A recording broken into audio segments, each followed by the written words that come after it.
പ്രിയ കുഞ്ഞുമക്കളെ, വചന പഠന ക്ലാസ്സിലേക്ക് എല്ലാവർക്കും വീണ്ടും സ്വാഗതം. എല്ലാവരും സ്കൂളിൽ പോയി തുടങ്ങിയല്ലേ? ഇന്നലെ ഒരു പുതിയ വചനം പഠിച്ചുകൊണ്ടാണ് നമ്മൾ സ്കൂളിലേക്ക് പോയത്.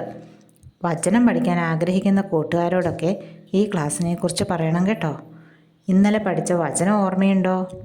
ആ വചനം നമുക്കെല്ലാവർക്കും ഒന്നുകൂടി പറയാം. യോഹന്നാൻ 14:26. എൻ്റെ നാമത്തിൽ പിതാവ് അയക്കുന്ന സഹായകനായ പരിശുദ്ധാത്മാവ് എല്ലാ കാര്യങ്ങളും നിങ്ങളെ പഠിപ്പിക്കുകയും ഞാൻ നിങ്ങളോട് പറഞ്ഞിട്ടുള്ളതെല്ലാം നിങ്ങളെ അനുസ്മരിപ്പിക്കുകയും ചെയ്യും. ഇങ്ങനെ എല്ലാ ദിവസവും നമ്മളിത് റിപ്പീറ്റ് ചെയ്ത് പറയുന്നത് കൊണ്ട് പഠിക്കാൻ പാടുള്ള ഒരു വചനമാണെങ്കിലും നമ്മൾ തനിയെ പഠിച്ചുകൊള്ളും കേട്ടോ. ഇനി ഇന്നത്തെ വചനം നമുക്ക് പഠിക്കാം. സുഭാഷിതങ്ങൾ 9:10. ദൈവഭക്തിയാണ് ജ്ഞാനത്തിൻ്റെ ഉറവിടം. ചെറിയ വചനമാണ്.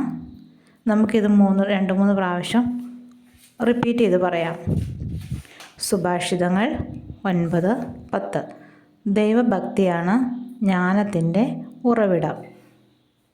സുഭാഷിതങ്ങൾ 9:10. ദൈവഭക്തിയാണ് ജ്ഞാനത്തിൻ്റെ ഉറവിടം. സുഭാഷിതങ്ങൾ 9:10. ദൈവഭക്തിയാണ് ജ്ഞാനത്തിൻ്റെ ഉറവിടം.